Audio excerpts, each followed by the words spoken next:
أشهد أن محمدًا رسول الله. حي على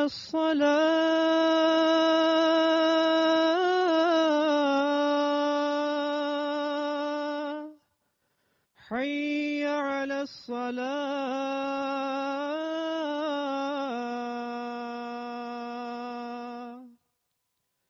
حي على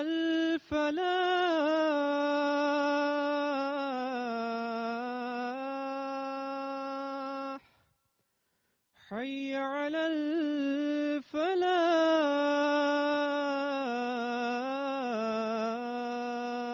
الفلاح. الله أكبر. الله أكبر. لا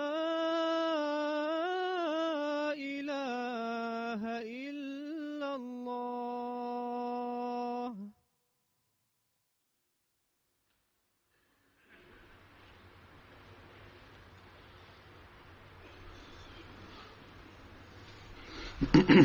अस्सलामु अलैकुम रहमतुल्लाह।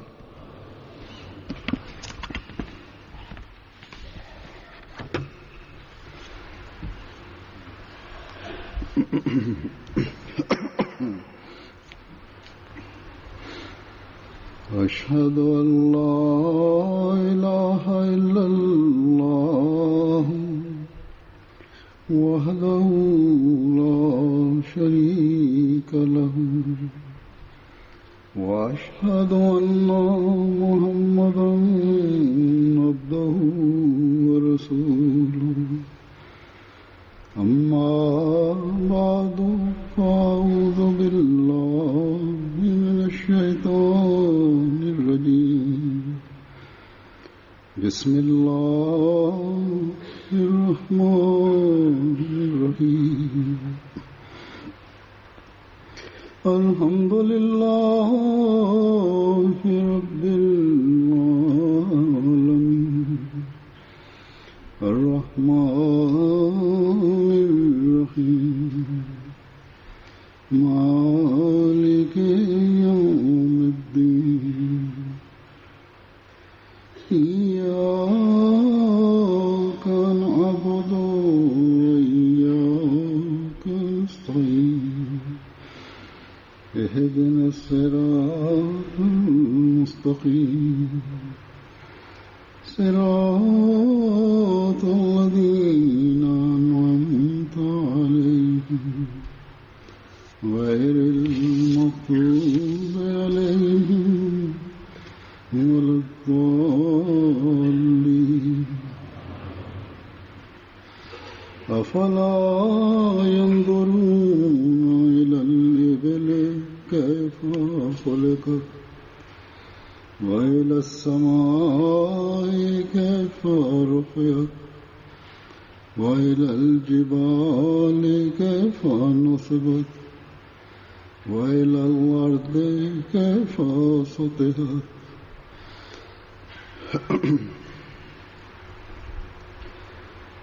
ये अल्लाह ताला का हम पर एहसान है আমাদের প্রতি এটি খোদার অপার অনুগ্রহ যে তিনি আমাদেরকে যুগ ইমাম হযরত মসিহে মাউদ এবং প্রতিশ্রুত মাহদিকে हमें रहनुमाई की जरूरत है। মানার সুযোগ দিয়েছেন। किसी बात को समझने की जरूरत সৌভাগ্য হয়েছে যেখানে कुरान करीम যে বিষয়ে जान समझ আমাদের দিক নির্দেশনার প্রয়োজন হয়, কোনো কথা বোঝার প্রয়োজন হয়, বুঝতে হয়, কোরআনে বর্ণিত অমূল্য রত্ন সন্ধান করতে হয়, প্রজ্ঞাপূর্ণ কথা খুঁজতে হয়,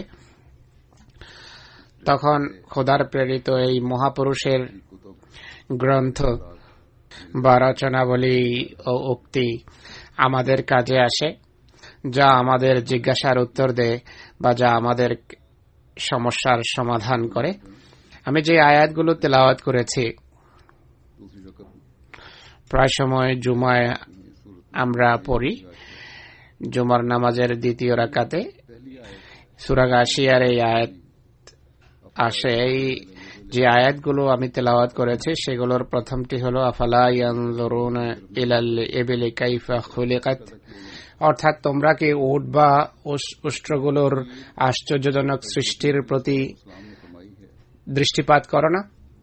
হযরত মসিহ ইমাম ইসলামের যে তাফসীর করেছেন তা इल्म और इरफान স্বীয় গভীরতা, সৌন্দর্য, अमली हालत पर मुंतकिल জ্ঞান ও তত্ত্ব এবং সেটিকে ব্যবহারিক রূপ দেওয়ার এক আশ্চর্যজনক এবং সম্পূর্ণ আলাদা চিত্র অঙ্কন করে।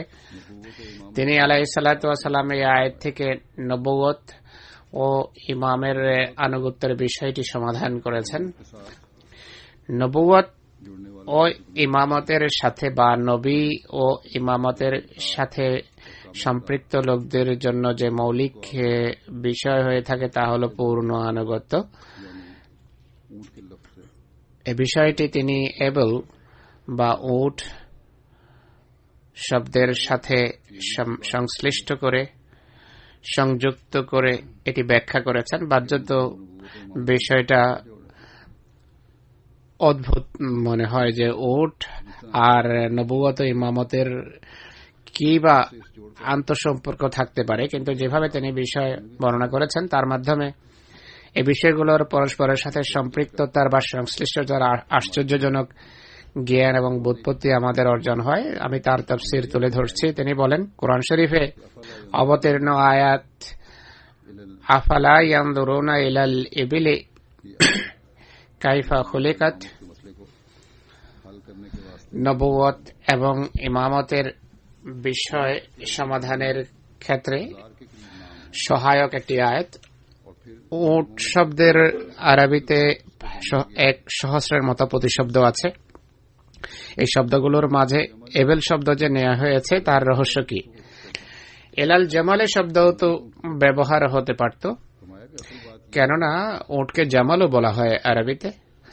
মসিহ মুদাসসাম বলছেন যে মনে হয় প্রকৃত কথা হলো জামাল বলা হয় একটি উটকে, আর এবেল শব্দটি বহুবচন। और अजमाली हालत का दिखाना আল্লাহ তাআলা এখানে সামাজিক এবং সামগ্রিক চিত্র তুলে ধরতে চেয়েছেন। জামাল শব্দ যা উটের জন্য ব্যবহার হয় তাই অর্থ প্রকাশ করে না, এই কারণেই এবেল শব্দ পছন্দ করা হয়েছে। উটের মাঝে পরস্পরের আনুগত্য এবং অনুসরণের বৈশিষ্ট্য আছে। দেখো, উট দীর্ঘ কাতারবদ্ধ অবস্থায় চলে। এক উট অন্য উটের পিছনে এক বিশেষ ভঙ্গিতে এবং বিশেষ গতিতে হাঁটে, আর যে উট সর্বাগ্রে থাকে তা ইমাম এবং সবার সামনে থাকে। এটি অত্যন্ত অভিজ্ঞ এবং পথ সম্পর্কে অবহিত হয়ে থাকে। এরপর সব উট একে অন্যের পিছনে সমান গতিতে সমান তালে চলে, আর এগুলোর কোনটির হৃদয়ে পাশাপাশি চলার লোভ বা লিপ্সা থাকে না, যা অন্যান্য প্রাণীতে দেখা যায়, যেমন ঘোড়া ইত্যাদি। এক কথায় উটের প্রকৃতিতে ইমামের আনুগত্যের বিষয়টি একটা স্বীকৃত বিষয়, জানা বিষয়।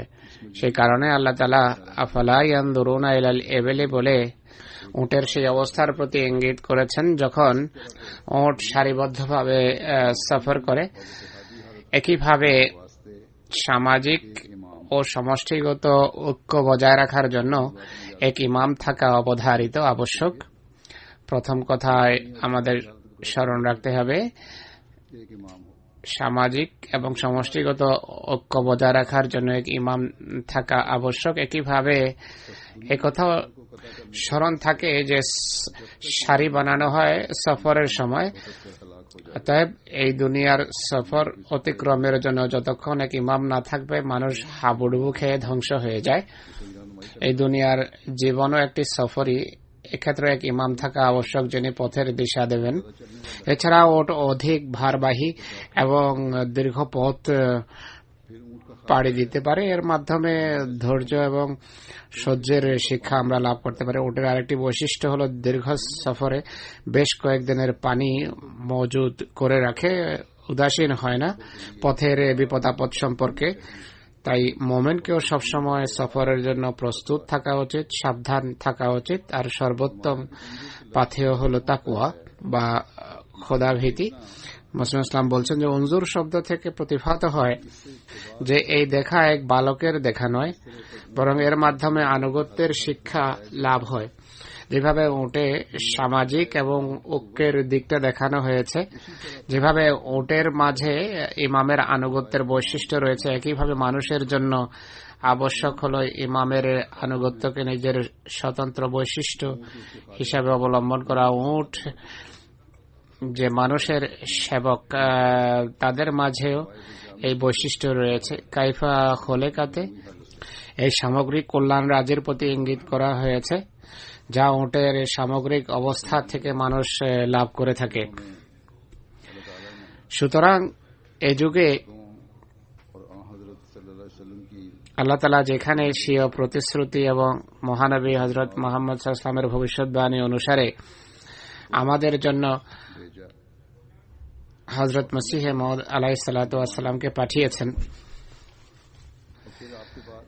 এবং আমাদেরকে তাকে মানার এবং গ্রহণ করার তৌফিক দিয়েছেন। এছাড়া তার তিরোধানের পর খেলাফতের চলমান ধারা আমাদেরকে সিক্ত করেছেন। তাই এই নিয়ামতের মূল্যায়ন করা উচিত। আর খেলাফত ব্যবস্থার পিছনে যেই প্রেরণা এবং যে আশীর্বাদ রয়েছে তা আমাদেরকে বুঝতে হবে। হযরত মসিহ মাউদ ইসলাম বলেছেন যে আমার নামে, মসিহ ইসলামের কথার সারাংশ বর্ণনা করছে, তিনি বলেন যে আমার নামে জামাতের সদস্যদের যারা বয়াত নেবেন এমন ব্যক্তিবর্গ পালাক্রমে আসতে থাকবেন, অর্থাৎ খলিফা তার প্রতিনিধিত্বে তার নামে বয়াত নেবেন। যেহেতু তার নামে বয়াত নেওয়া হচ্ছে, তাই খেলাফতের ধারা এবং আনুগত্যের এই শৃঙ্খল বা কড়া মসিহ মউদের সত্তায় গিয়ে একাকার হয়। তাই আমি যে উদ্ধৃতি আপনাদের সামনে উপস্থাপন করলাম তাতে নবুয়ত এবং ইমামত বা নবী ও ইমামের এবেল বা উটের বিশেষত্বের সাথে যে সম্পর্ক দেখিয়েছেন তার স্পষ্ট অর্থ হল হযরত মসিহ মউদ আলাইহিস সালাতু ওয়াস সালামের তিরোধানের পর খেলাফতের চলমান ব্যবস্থাপনার সাথে সম্পৃক্ত থাকার মাঝে হযরত মসিহ মাউদ ইসলামের হাতে বয়াতকারীদের আধ্যাত্মিক জীবন এবং জীবনের নিশ্চয়তা নিহিত।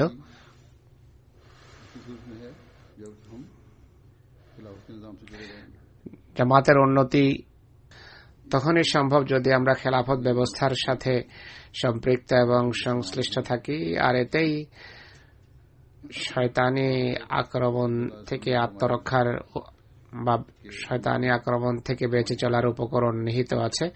মহানবী সাল্লাল্লাহু আলাইহি ওয়াসাল্লাম বলেছেন যে ইমাম তোমাদের ঢাল বা বর্ম।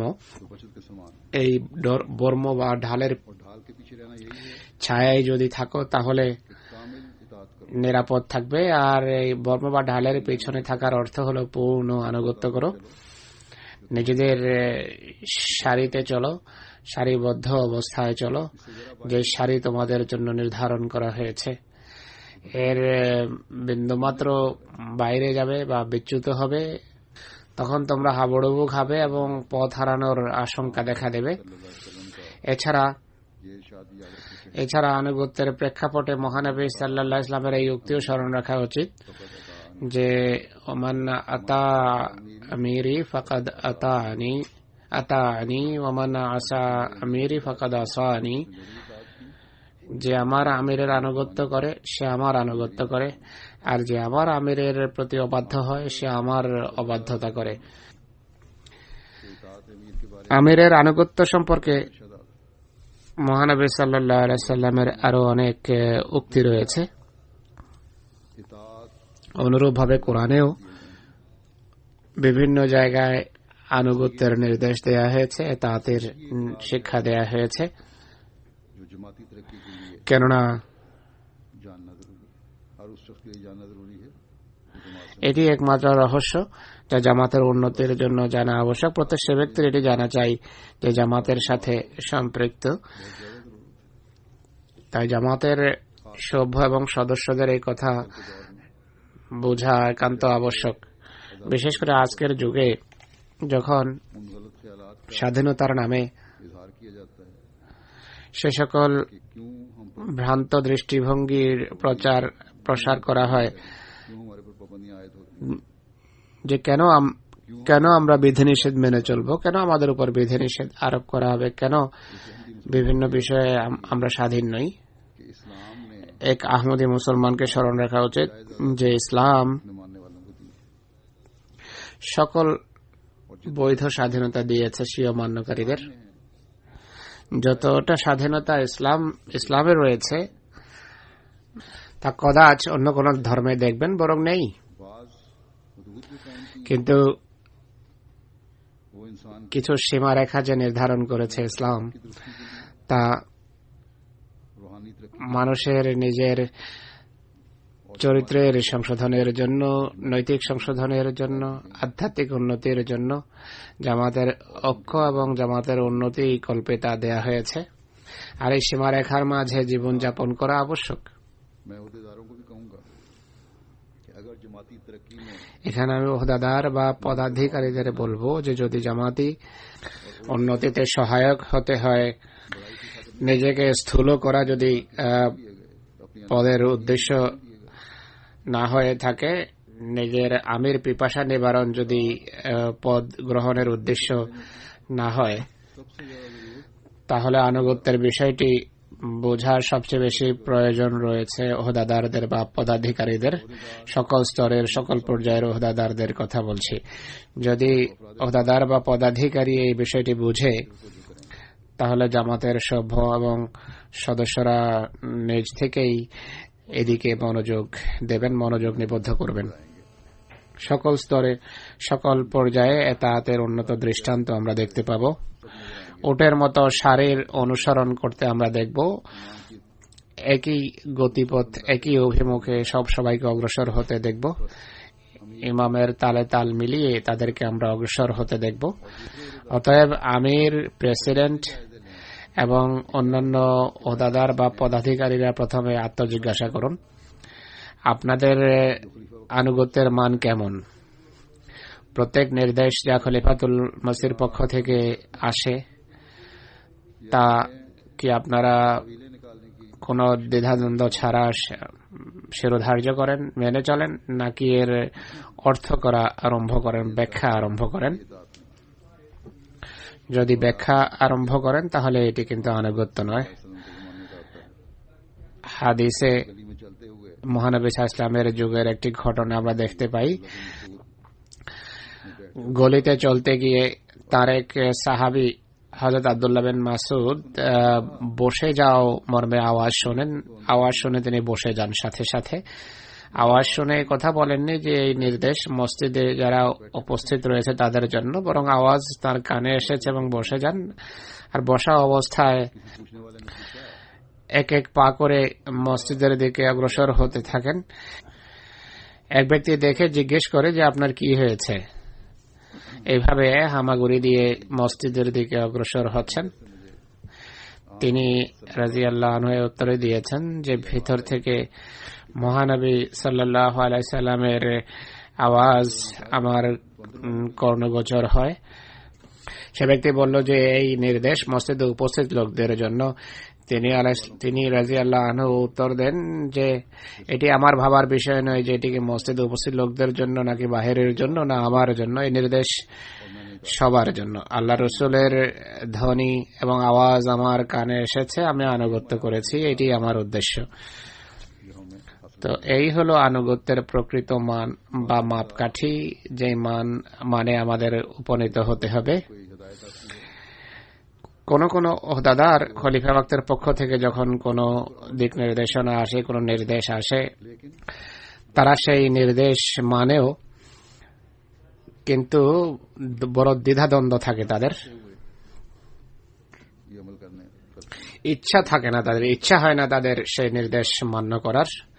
তো অনিচ্ছা সত্ত্বেও কোনো কাজ করা এটি আনুগত্য নয়। আনুগত্য সেটি যা তাৎক্ষণিকভাবে মানা হয় এবং যা তাৎক্ষণিকভাবে শিরোধার্য করা হয়। কোনো বিষয়ে ব্যক্তিগত মতামত পোষণ করা নিষিদ্ধ নয়, অপছন্দনীয় নয়, কিন্তু কোনো বিষয়ে খলিফা ওয়াক্তের সিদ্ধান্ত এসে যাওয়ার পর যদি সিদ্ধান্ত এসে যায় যে এইভাবে কাজটা করতে হবে, তখন নিজের মতামত সম্পূর্ণভাবে ছেড়ে দেওয়া উচিত। হযরত মির্জা বশির আহমদ সাহেব বলতেন, আমি কোনো বিষয়ে ব্যক্তিগত মতামত পোষণ করি বা মতামত রাখি, নিজের পক্ষ থেকে যুক্তি প্রমাণ ভিত্তিক ব্যক্তিগত রায় খলিফাতুল মসির সামনে পেশ করি, কিন্তু আমার মতামত প্রত্যাখ্যাত হলে আমি কখনো ভাবি না যে কেন আমার মত প্রত্যাখ্যান করা হলো, আমার মতামত তাই হয়ে যায় যা খলিফাতুল মসির। তখন পূর্ণ আনুগত্যের সাথে সেই নির্দেশ পালন বা মান্য করার আমি চেষ্টা করি যা খলিফাতুল মসিহ দিয়ে থাকেন। হযরত মসিহ মাউদ আলাইহিস সালাতু ওয়াস সালাম বলেন যে লাশের ন্যায় নিজেদেরকে ইমামের হাতে সুপুর্দ করো। যেভাবে এক লাশ নড়াচড়া করতে পারে না, এদিক সেদিক হতে পারে না, গোসলদাতাই যেভাবে চান লাশকে গোসল দিয়ে থাকেন, অনুরূপভাবে পূর্ণ আনুগত্যকারীর জন্য আবশ্যক হলো নিজেকে ইমামের হাতে সুপুর্দ করা। এই মান যদি অর্জিত হয় তবেই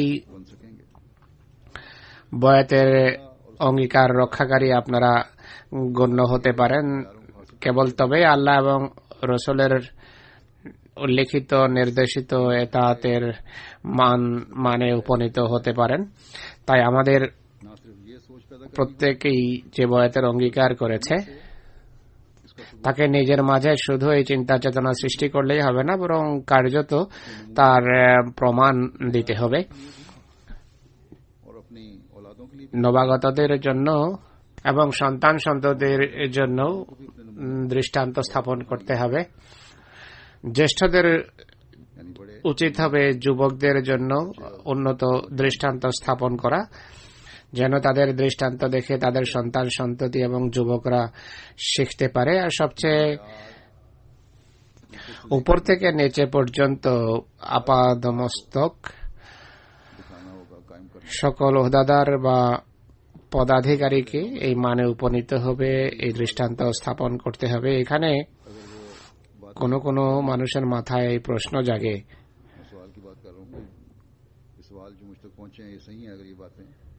আমি প্রশ্নের কথা বলছি, যে প্রশ্ন আমার কাছে পৌঁছেছে সেই প্রশ্ন যদি সঠিক হয়,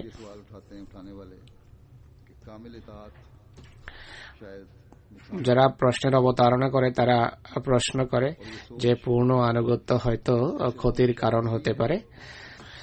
এমন লোকদের মাথায় এমন চিন্তা ভাবনা যে দানা বেঁধেছে, অর্থাৎ যারা কামেল আনুগত্যকে ক্ষতির কারণ মনে করে, তাদের মাথায় এই চিন্তা ভাবনার যে উদয় হয়েছে তার কারণ হলো এখানে হিটলার নিজের প্রতিটি নির্দেশ মানুষের উপর চাপিয়েছে এবং স্বৈরাচারী হিসেবে সে রাজত্ব করেছে। তাই মানুষ মনে করে যে দ্বিতীয় বিশ্বযুদ্ধে এই কারণে জার্মানিকে পরাজিত হতে হয়েছে, ক্ষতিগ্রস্ত হয়েছে তারা এবং তাদের নতি স্বীকার করতে হয়েছে। আমি জার্মানির প্রতিটি আহমদি এবং সকল নবাগত ও প্রত্যেক যুবকের সামনে স্পষ্ট করতে চাই যে ইমামত এবং খেলাফত অর্থাৎ ইমাম ও খলিফার পদ আর স্বৈরাচারিতার মাঝে ব্যাপক ব্যবধান রয়েছে। খেলাফত যুগ ইমামকে মান্য করার পর প্রতিষ্ঠা লাভ করে, আল্লাহর প্রতিশ্রুতি অনুসারে তা প্রতিষ্ঠিত হয়েছে। সকল মান্যকারী এই অঙ্গীকার করে যে আমরা খেলাফত ব্যবস্থাকে অবশ্যই প্রতিষ্ঠিত রাখব। ধর্মে কোনো বাড়াবাড়ি নেই, বল প্রয়োগের সুযোগ নেই, জোর জবরদস্তি নেই। স্বেচ্ছায় যেখানে আপনারা একজনকে গ্রহণ করেছেন সেখানে ধর্মের দৃঢ়তা, ধর্মের মজবুতির জন্য সেই অঙ্গীকারও পালন করা আবশ্যক, যা খেলাফত প্রতিষ্ঠাকল্পে প্রতিটি আহমদী করে থাকে, যা জাতিগত ঐক্য এবং সংহতির জন্য একান্ত আবশ্যক। খেলাফতের আনুগত্যের অঙ্গীকার পালন করতে হবে এই জন্য যে এক ইমামের নেতৃত্বে জগৎবাসীর হৃদয়ে এক আল্লাহর রাজত্ব এবং খোদার অনুশাসন প্রতিষ্ঠাকল্পে সামগ্রিক এবং সম্মিলিত ভাবে চেষ্টা করতে হবে। অন্যান্য মুসলমানরা নেতৃত্বহীন, আধ্যাত্মিক কোনো নেতৃত্ব নেই তাদের মাঝে।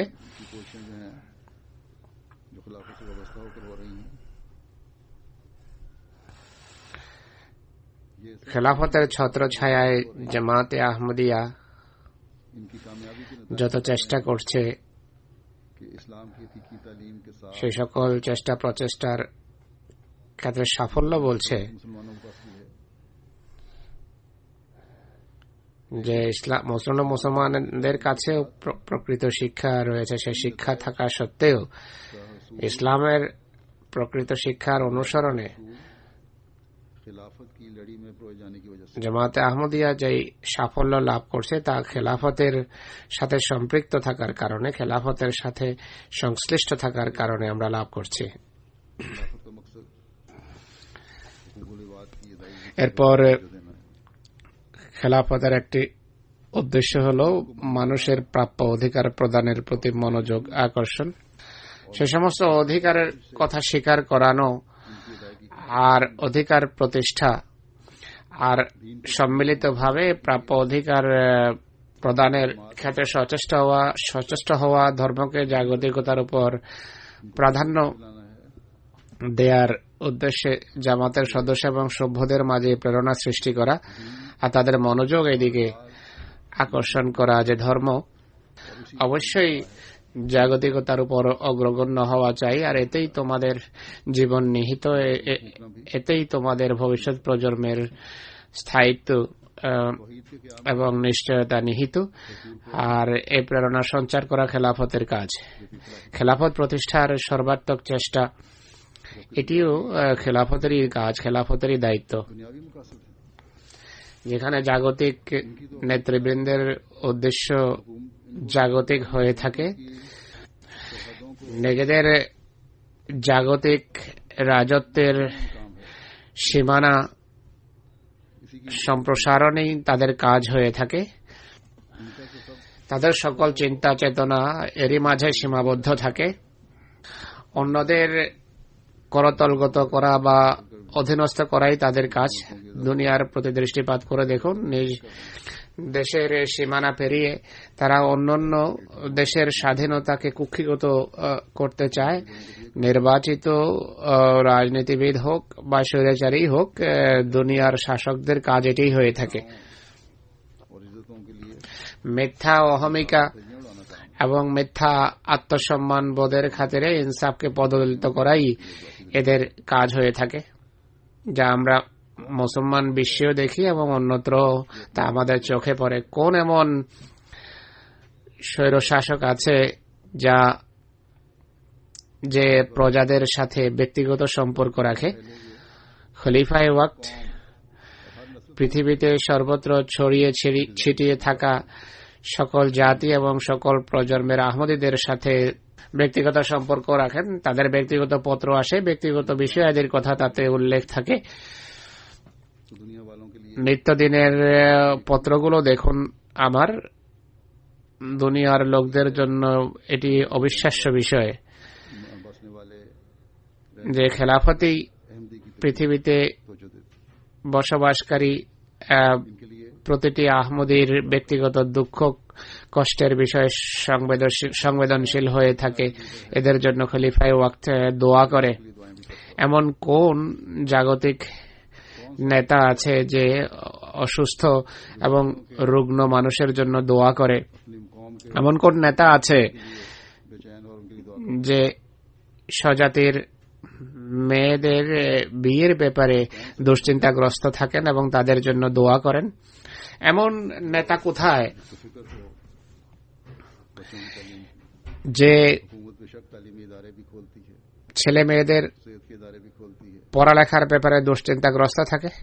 নিঃসন্দেহে শিক্ষা বিভাগও আছে এবং স্বাস্থ্য বিভাগও রয়েছে বিভিন্ন সরকারের। শিক্ষার ব্যবস্থা হয়তো তারা করে থাকে, কিন্তু পৃথিবীময় বিস্তৃত ছেলে মেয়েদের শিক্ষা দীক্ষা এবং তাদের পড়ালেখার ব্যাপারে जमात अहमदिया के अफराद উদ্বিগ্ন থাকেন শুধু খলিফায়ে ওয়াক্ত।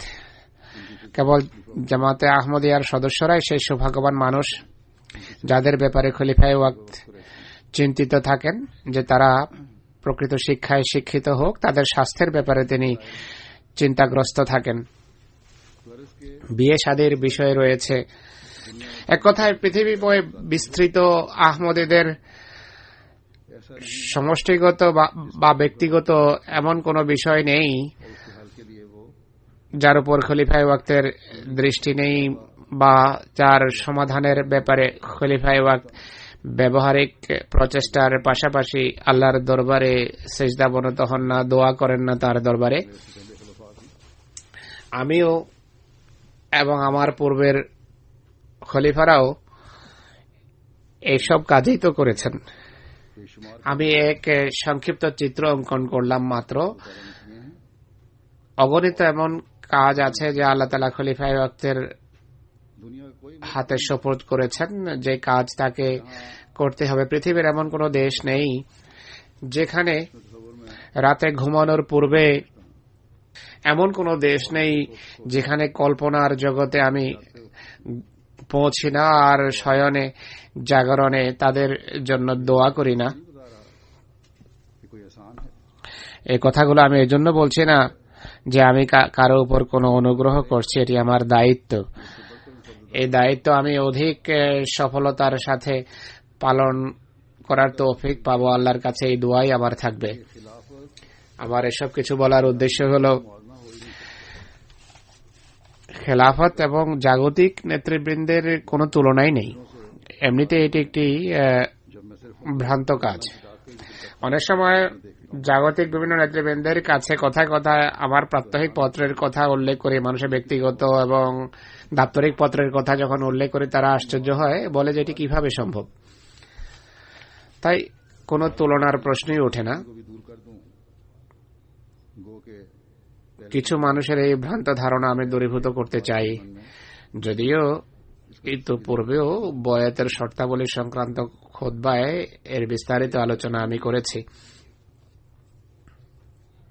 অর্থাৎ সকল আহমদী খলিফায়ে ওয়াক্তের কাছে বয়াতের সময় এই অঙ্গীকার করে যে সকল মারুফ বিষয়ে আপনার নির্দেশ আমরা পালন করব। मारूफ की तारीफ এক্ষেত্রে उन्होंने खुद करनी অনেকেই মনে করে যে মারুফের है। वादे हो সংজ্ঞা নিরূপণের দায়িত্ব তাদের নিজেদের, अल्लाह ताला কিন্তু এটি স্পষ্ট হওয়া উচিত যে মারুফের সংজ্ঞা আল্লাহ এবং তার রসুল সাল্লাল্লাহু আলাইহি ওয়াসাল্লাম করে গেছেন। फैसला वो है পূর্বেই এর সংজ্ঞা দেয়া হয়ে গেছে। कुरान और सुन्नत के मुताबिक মারুফ সিদ্ধান্ত সেটি যা কোরআন এবং সুন্নত সাপেক্ষ। खिलाफत ने हजरत सल्लल्लाहु अलैहि वसल्लम की पेशगोई के मुताबिक যেই খেলাফত মহানবী সাল্লাল্লাহু আলাইহি ওয়াসাল্লামের ভবিষ্যৎবাণী অনুসারে নবুয়তের পদ্ধতিতে প্রতিষ্ঠিত হওয়ার কথা, जो नबूवत সেভাবে চলার কথা, যা নবী বা নবুয়ত ইতোমধ্যে নির্ধারণ করে গেছে। আর এছাড়া হযরত মসিহ মাউদ আলাইহিস সালাতু ওয়াস সালামের উক্তি অনুসারে এই খেলাফত চিরস্থায়ীও বটে। তার কাজ এগিয়ে নিয়ে যাওয়ার জন্য সেই খেলাফত কোরআন এবং সুন্নত পরিপন্থী কোনো কাজ করতেই পারে না। আর এটি মারুফের সংজ্ঞা, এটি মারুফ শব্দের অর্থ। তাই আনুগত্য ছাড়া মানুষের জন্য গত্যান্তর নেই, বা কোরআন এবং হাদিসের যারা বিরোধিতা করে তাদের প্রমাণ করা উচিত যে খলিফা ওয়াক্তের অমুক সিদ্ধান্ত বা অমুক কাজ কোরআন ও সুন্নত পরিপন্থী। আমি এখানে এটাও স্পষ্ট করতে চাই যে মহানবী সাল্লাল্লাহু আলাইহি ওয়াসাল্লাম এই কথা বলেছেন যে খোলাফায়ে রাশিদিনের সিদ্ধান্ত, তাদের আমল, তাদের রীতিনীতি তোমাদের জন্য অনুসরণীয়, অনুকরণীয়, সে পথ অনুসরণ করো। তাই কোন সিদ্ধান্ত যদি ভুল প্রমাণ করতে হয় তার আগে অনেক ভাবতে হবে, অনেক চিন্তা করতে হবে। জামাতে অন্তর্ভুক্ত থেকে যদি কোনো কথা বলতে হয় তাহলে ভদ্রতার, শিষ্টাচারের গণ্ডিতে থেকে খলিফা ওয়াক্তকে লিখতে হবে, এর অনুমতি আছে। কিন্তু এদিক সেদিক কথা বলে পরিবেশ ঘোলাটে করার অনুমতি নেই। বিভিন্ন জায়গায় বসে গুজব ছড়ানোর, অন্যায় গুজব ছড়ানোর অনুমতি নেই। যেন কেউ যদি বুঝতে ভুল করে, খলিফায়ে ওয়াক্ত যেন সেই ভুল নিরসনের সুযোগ পান। আর তিনি যদি মনে করেন যে জামাতের সামনে ভুল তুলে ধরা উচিত, তাহলে তিনি জামাতকে অবহিত করতে পারেন। জামাত যখন উন্নতি করে, মুনাফিকরাও কলকাঠি নেড়ে থাকে, হাসেদ বা হিংসুকরাও ষড়যন্ত্র করে। খেলাফতের প্রতি সত্যিকার বিশ্বস্ততার দাবি হল তাদের ষড়যন্ত্রকে সকল পর্যায়ে ব্যর্থ করা, এবং খেলাফত সম্পর্কে যে কুধারণা ছড়ানোর চেষ্টা করে অনেকেই, সেগুলোকে কাছেও ভিড়তে না দেয়া। হযরত মৌলভী শের আলী সাহেবের ঘটনা রয়েছে।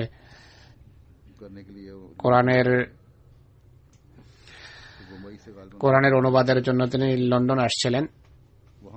মুম্বাই থেকে যাত্রা আরম্ভ হওয়ার কথা ছিল তার। সেখানে যখন পৌঁছেন, ছিল জুমার দিন। জামাত তাকে অনুরোধ করে যে আজকে জুমার দিন, আপনি জুমা পড়ান।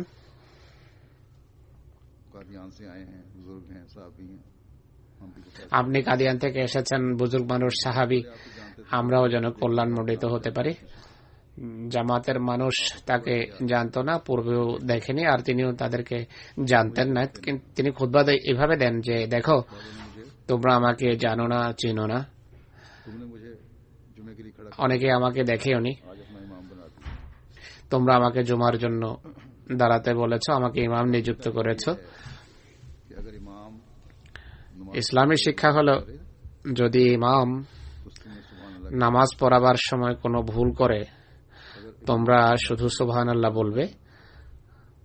যদি ইমাম সুবহানাল্লাহ শুনে নিজের সংশোধন করেন তাহলে ঠিক আছে।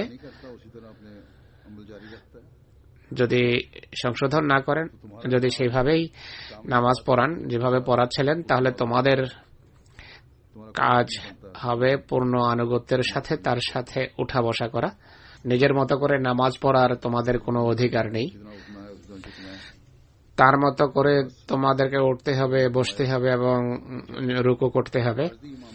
এরপর তিনি বলেন, ক্ষণস্থায়ী ইমামের ক্ষেত্রে এতাতের যদি এটি মান হয়ে থাকে, এইভাবে যদি তাকে অনুসরণ করতে হয়, তাহলে খলিফা ওয়াক্তের হাতে বয়াতের পর তোমরা যে অঙ্গীকার করো, স্বতঃস্ফূর্তভাবে অঙ্গীকার করে তোমরা বয়াত করো, এই ক্ষেত্রে কতটা আনুগত্যের প্রয়োজন একটু ভাবো।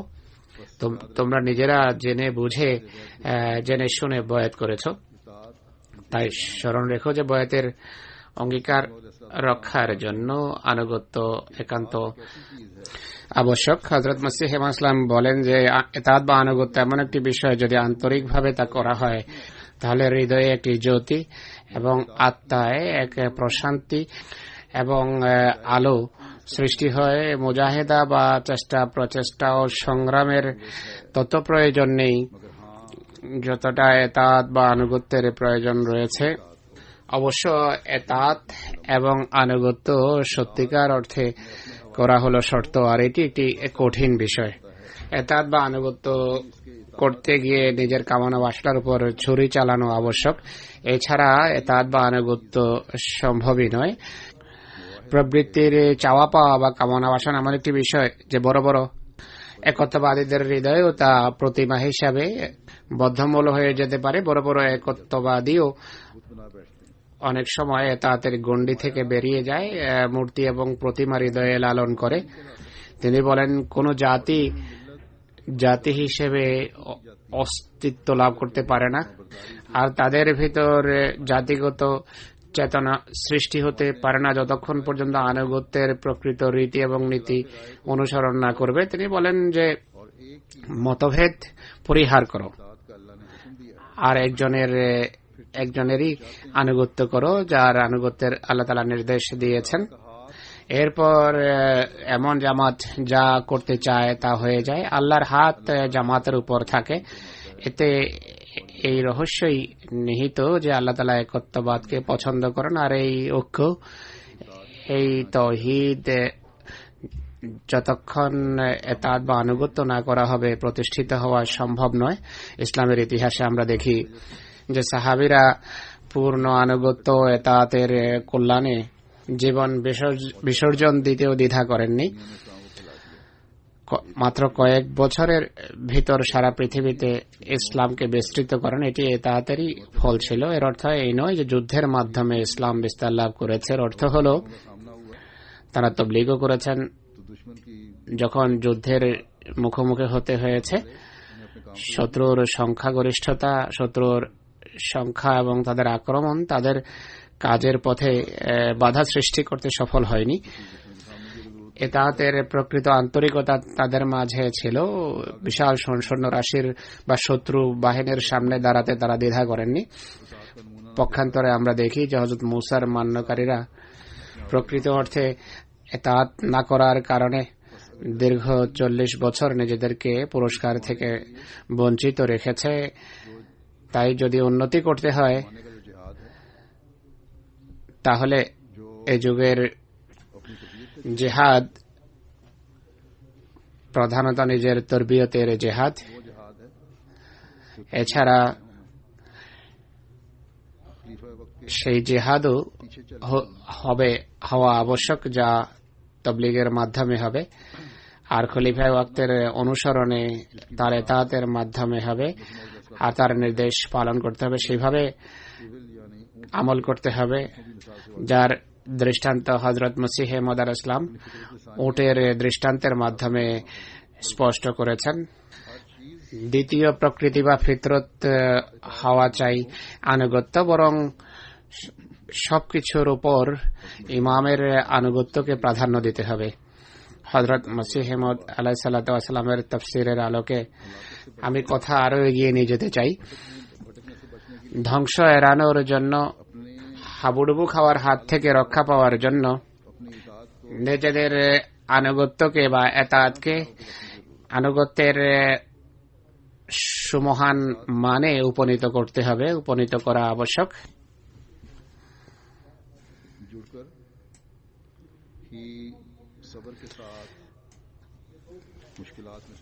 খেলাফতের সাথে সম্পৃক্ত হয়েই ধৈর্যের সাথে সমস্যার মোকাবেলা করা সম্ভব। খেলাফতের সাথে সম্পৃক্ত হলেই ধৈর্যের সাথে সমস্যার মোকাবেলা করা সম্ভব হতে পারে। আহমদিয়তের বিরোধীরা আমাদেরকে যতই চাপিয়ে রাখবে, আমাদেরকে চাপিয়ে রাখার অপচেষ্টা করবে, সমস্যার মুখে ঠেলে দেবে, আমাদেরকে ধ্বংস করার চূড়ান্ত চেষ্টা করার আত্মপ্রসাদ নেবে, ততই দ্রুত আল্লাহ তাআলা আমাদেরকে আমাদের গন্তব্যের দিকে নিয়ে যাবেন। কিন্তু শর্ত হলো আনুগত্য, আর নিঃশর্ত পূর্ণ আনুগত্য। আজকে আমরা দেখি অন্যান্য মুসলমানরাও কোরআন ও সুন্নত অনুসরণ এবং মানার দাবি করে থাকে, যেভাবে আমি পূর্বেই বলেছি, কিন্তু এদের ভিতর আমরা ধৈর্য এবং সহনশীলতা দেখি না। ইসলামকে দুর্নাম করা ছাড়া আর কি এমন কাজ আছে যা এরা করছে? তাই আজ এটি সম্পূর্ণভাবে হযরত মসিহ মাউদের জামাতেরই এটি স্বতন্ত্র বৈশিষ্ট্য যে ধৈর্য ও সহনশীলতার এমন দৃষ্টান্ত স্থাপন করছে যা ঈর্ষণীয়।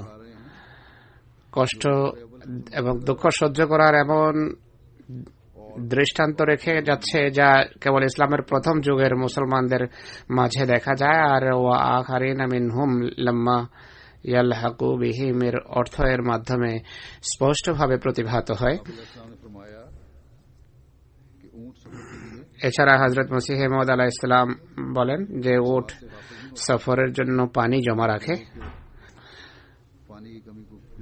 প্রয়োজনের সময় পানির অভাব দূর করার বিষয়ে সে উদাসীন থাকে না, সে পানি জমা রাখে যেন প্রয়োজনে কাজে আসে। তিনি আরো বলেন যে মুমিনকেও সফরের জন্য সর্বদা প্রস্তুত থাকা উচিত, সচেতন থাকা উচিত। আর এই প্রস্তুতি এবং সচেতনতা ও সাবধানতা কিভাবে হবে? সেটি হবে পাথে ও সাথে রাখার মাধ্যমে। মুমিন এই পৃথিবীতে যেভাবে বলেছি আমি এক মুসাফিরের মতো, আর মুমিনের জন্য সর্বোত্তম পাথে হলো তাকওয়া বা খোদাভীতি বা খোদা প্রেম। তাই নিজেদের কর্ম এবং নিজেদের ইবাদতের মাঝে সেই বৈশিষ্ট্য সৃষ্টি করতে হবে যা আমাদের জন্য সর্বোত্তম পাথেয় প্রমাণিত হতে পারে। যোগ ইমামকে মেনে আমরা আধ্যাত্মিক পানি লাভ করেছি, আধ্যাত্মিক পানি আমাদের হস্তগত হয়েছে। এর সুরক্ষা এবং এটিকে কাজে লাগানো এখন আমাদের দায়িত্ব। তাই প্রত্যেক আহমদীর এই সত্য এবং এই তত্ত্বকে বুঝতে হবে কত সৌভাগ্যবান সে যে পূর্ণ আনুগত্যের চেতনা নিয়ে ইমামে ওয়াক্তের কথা শুনে এবং সেগুলো মেনে চলে। আর এই বৈশিষ্ট্যগুলোই খেলাফতের নেয়ামতে মানুষকে ধন্য করে। কোরআন শরীফে আল্লাহ তাআলা বলেছেন যে খেলাফতের নেয়ামতে বা কল্যাণে তারা ধন্য হয় যারা নেক কর্ম বা সৎকর্ম করে বা আমলে সালে করে, যারা ইবাদতকারী, যারা একত্ববাদ প্রতিষ্ঠাকারী, এরাই প্রকৃত অর্থে তাকওয়ার উপর বিচরণকারী হয়ে থাকে।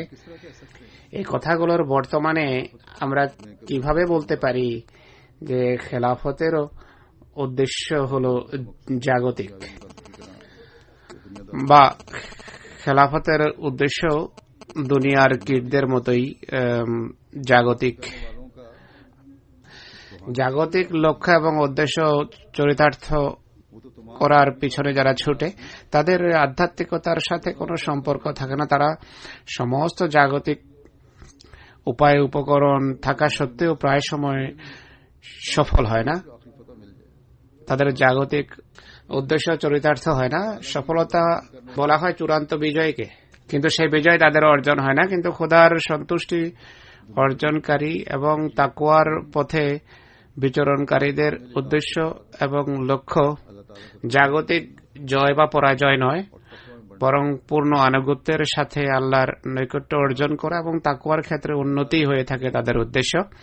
আমাদের উদ্দেশ্য এবং লক্ষ্য পৃথিবীতে খোদার রাজত্ব প্রতিষ্ঠা করা, কোন ব্যক্তিগত স্বার্থ সিদ্ধি নয়। তৌহিদের পতাকা উত্তোলন আমাদের উদ্দেশ্য। পৃথিবীর মন জয় করে পৃথিবীবাসীকে মহানবী সাল্লাল্লাহু আলাইহি ওয়াসাল্লামের পতাকা তলে সমবেত করা হলো আমাদের উদ্দেশ্য।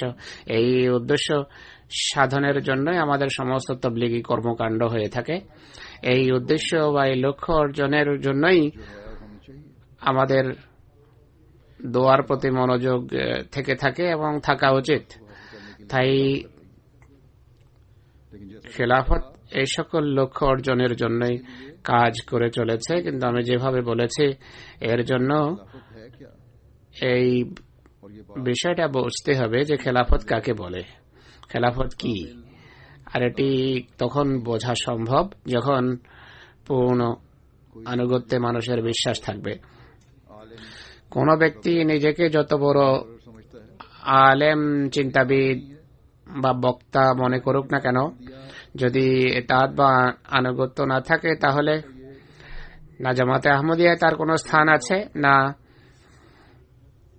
তার এই জ্ঞান ও বুদ্ধি আধ্যাত্মিক ভাবে পৃথিবীর কোনো হিত সাধন করতে পারে। হযরত মসিহ মউদ আলাইহিসসালাতু ওয়াস সালামের এই বাক্য আমাদের সর্বদা স্মরণ রাখা উচিত যে ইমামের আনুগত্যই মানুষের রীতিনীতি হওয়া উচিত। তাই খলিফা ওয়াক্তের আনুগত্য এবং অনুসরণ যদি 100% করেন, খলিফা ওয়াক্তের পক্ষ থেকে আগত দিক নির্দেশনা এবং নির্দেশাবলী যদি 100% মেনে চলেন, এর ব্যাখ্যা এবং এর তাবির করা যদি বন্ধ করেন, তাহলে জ্ঞান এবং বুদ্ধি ও মেধা খোদার সন্তুষ্টির অধীনে ফলপ্রদ হবে এবং ফল বহন করবে। হযরত মসিহ মাউদ আলাইহিসসালাতু ওয়াস সালামের এই তাফসীরের উপর ভিত্তি করে আমি যে আয়াতগুলো তেলাওয়াত করেছি তা যদি দেখেন বিষয় আরো স্পষ্ট হয়ে যায়। তিনি বলেন, আধ্যাত্মিক আকাশের উচ্চতায় মানুষ তখন পৌঁছতে পারে যদি আতিউল্লাহ ওয়া আতিউর রাসূল ওয়া উলিল আমরি মিনকুমের বিষয়টি বুঝে এবং অনুধাবন করে। ওহদাদার বা পদাধিকারীরা নিজেদের উলিল আমর বা শাসক মনে করে ততক্ষণ এতাত বা আনুগত্য লাভের বা এতাত বা আনুগত্য পাওয়ার অধিকার আছে বলে দাবি করতে পারে না, যতক্ষণ নিজে খেলাফতের 100% আনুগত্য না করবে বা খলিফার কথার ব্যাখ্যা করা থেকে বিরত না হবে, বরং খলিফা ওয়াক্তের প্রতিটি অক্ষরকে অনুসরণযোগ্য বা অনুসরণীয় মনে করে এর উপর আমল না করবে। অনেক সময় অনেক বিষয় যখন তদন্ত রিপোর্টের জন্য পাঠানো হয়, প্রথমে এই চেষ্টা করে যে এটি খুঁজে বের করো কে অভিযোগ করেছে, কোথায় এটি দেখা উচিত যে কথা সত্য কি মিথ্যা। যদি সত্য প্রমাণিত হয় তাহলে এর সুরাহা হওয়া উচিত, এর সমাধান হওয়া উচিত। আর যেই ঘাটতি বা ত্রুটি বিচ্যুতি থাকে তা দূর করা উচিত। আর যদি ভুল হয় তাহলে লিখে দেওয়া উচিত যে ভুল কথা, কেউ এমনিতেই অভিযোগ করেছে, তদন্ত পরে করা হয়, প্রথমে সেই ব্যক্তিকে খুঁজে বের করার চেষ্টা করা হয় যে এই ব্যক্তিকে যে রিপোর্ট করেছে। এটি নিয়ে কারো কোনো মাথা ব্যথা হওয়া উচিত নয় যে কে অভিযোগ করেছে, কে করেনি বা কে সংবাদ দিয়েছে। আপনার কাজ হলো যখন রিপোর্ট চাওয়া হয় তখন তদন্ত করে কেন্দ্রে অবহিত করুন। খলিফা ওয়াক্তের কোন কথা যদি স্পষ্টভাবে বোধগম্য না হয়, যে পূর্বেও বলেছি, এটি বলা উচিত নয় যে এর অর্থ সেই। আমাকে জিজ্ঞেস করুন, আমার কাছে লিখুন যে আমাদের সামনে স্পষ্ট নয়, একটু স্পষ্ট করুন যে এই কথার অর্থ কি। একইভাবে জামাতের প্রত্যেক সভ্য বা সদস্যেরও পূর্ণ এতাত বা আনুগত্য করা আবশ্যক। প্রত্যেক ব্যক্তি যদি পূর্ণ এতাত করে তাহলে ইনশাআল্লাহ আমরা আধ্যাত্মিকতার উচ্চ শিখরে ক্রমশ আরোহণ করতে থাকব। আর এটি এই আয়াতের অর্থ। তো আল্লাহ তাআলা বলছেন যে আধ্যাত্মিক উচ্চতায় যদি আরোহণ করো তাহলে ইমানও সেইভাবে দৃঢ় হবে যেভাবে পাহাড় মাটিতে দৃঢ়ভাবে গ্রথিত। এই আধ্যাত্মিক উচ্চতা এবং ইমানের দৃঢ়তার ফলাফল যা দাঁড়াবে তাহলে তোমরা পৃথিবীতে ইসলামের বাণী নিয়ে ক্রমশ বিস্তার লাভ করতে থাকবে। তোমাদের পূর্বেও উন্নতি হবে আর পশ্চিমেও, ইউরোপও তোমাদের হবে আর এশিয়াও, আমেরিকাও তোমাদের আর আফ্রিকাও, অস্ট্রেলিয়াতেও প্রকৃত ইসলামের পতাকা উচ্চকিত হবে আর দ্বীপপুঞ্জেও। ইসলামের প্রসার লাভ করার প্রেক্ষাপটে আরো একটি কথা আমি বলতে চাই।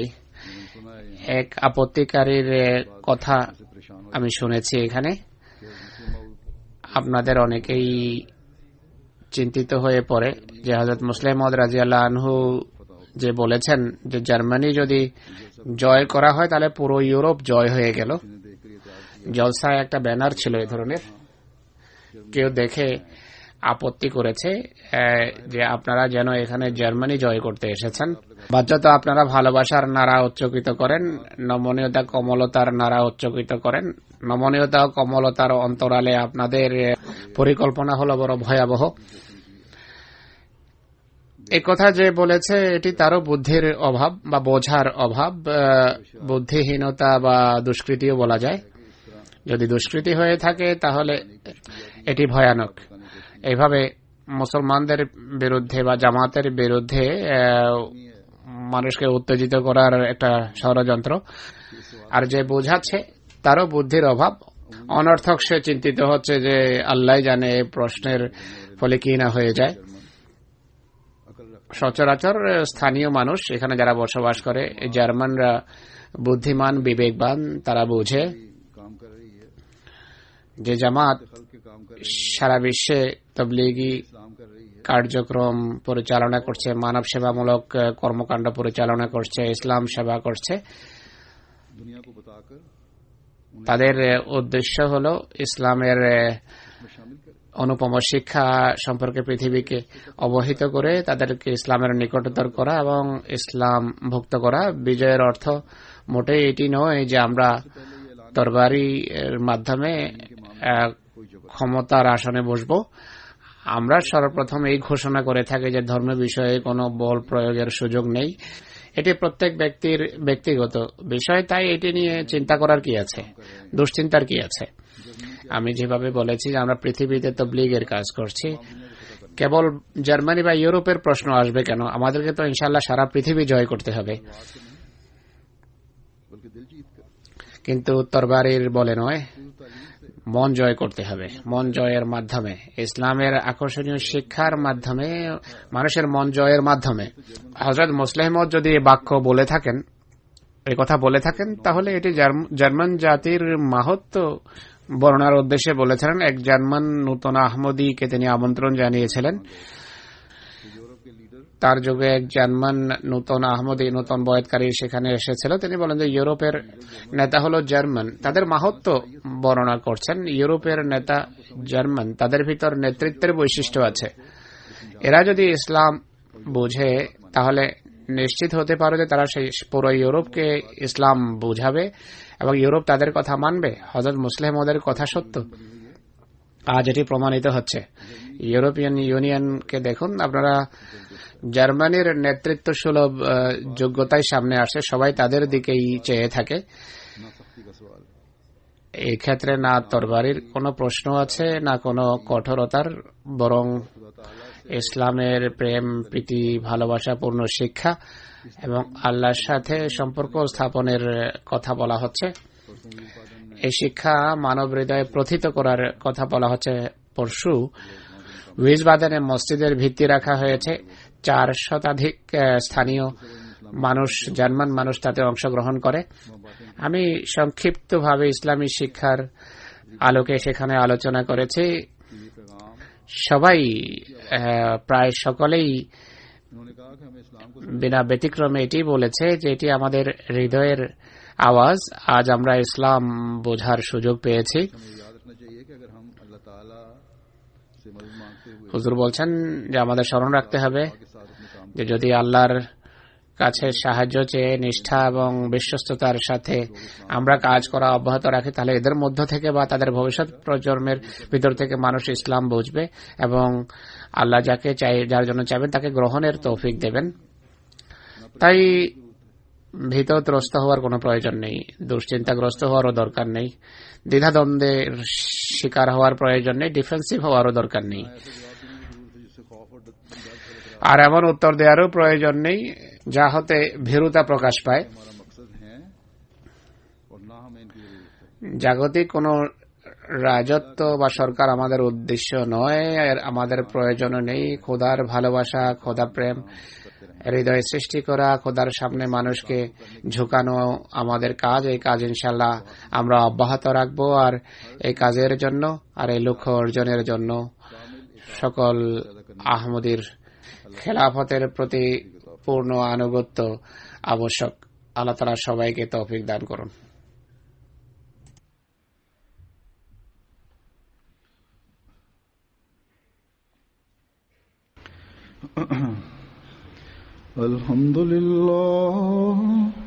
আলহামদুলিল্লাহ নাহমাদুহু ওয়া নাস্তাঈনুহু ওয়া নাস্তাগফিরুহু ونؤمن به ونتوكل عليه ونعوذ بالله من شرور أنفسنا ومن سيئات أعمالنا